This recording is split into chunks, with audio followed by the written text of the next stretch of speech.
Modasa court में एक भावुक और चर्चित मामले का फैसला सामने आया। करीब 6 महीने से चल रहे पारिवारिक और कानूनी संघर्ष के बाद युवती ने अदालत में अपनी इच्छा जताते हुए माता पिता के साथ जाने का फैसला किया।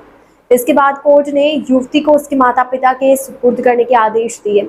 जानकारी के अनुसार 6 महीने पहले घर छोड़कर गई अल्फीना बेन को महिला पुलिस द्वारा मोडासा कोर्ट में पेश किया गया था। सुनवाई के दौरान अदालत ने युवती से उसकी इच्छा पूछी, जिस पर उसने स्वेच्छा से अपने माता पिता के साथ रहने की बात कही। युवती के बयान के आधार पर अदालत ने उसे माता पिता के सुपुर्द करने का आदेश दिया। मामले को लेकर दोनों पक्षों के बीच लंबे समय से कानूनी प्रक्रिया चल रही थी।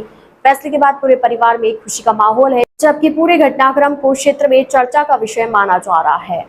ITN नेशनल की इस न्यूज में इतना ही। अन्य खबरों के लिए जुड़े रहिए ITN नेशनल के साथ।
મારું નામ મોહમ્મદ ઇદ્રીસ સદા, એડવોકેટ મોડાસા।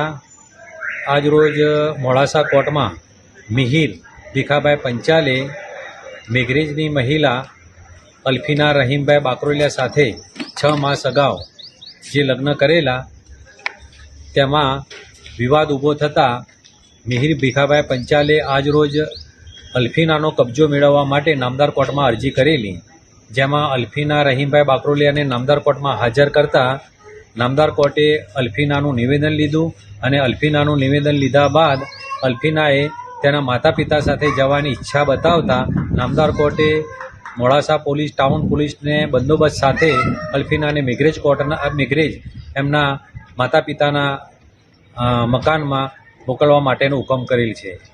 અને સાથે સાથે આ બનાવમાં બીજા વ્યક્તિઓની બી પણ જેલમાં એમને કસ્ટડીમાં છે, તેમની પણ જામીન અરજી કરવામાં આવેલ છે, જે હાલ નામદાર કોર્ટમાં પેન્ડિંગ છે। આજરોજ અરજદાર તરફે નામદાર કોર્ટમાં અલ્ફીનાબેનનો કબજો મેળવવા માટે અરજી કરેલી।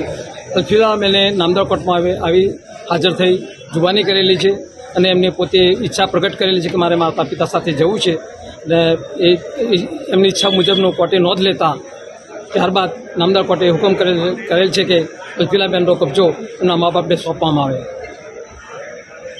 ઘણો સંયમ જાળવ્યો છે। હિન્દુ મુસ્લિમ બંને કોમો પણ એટલો સંયમ જાળવેલો છે જેથી કરીને વાતાવરણ પણ બિલકુલ શાંત જળવાયેલું છે।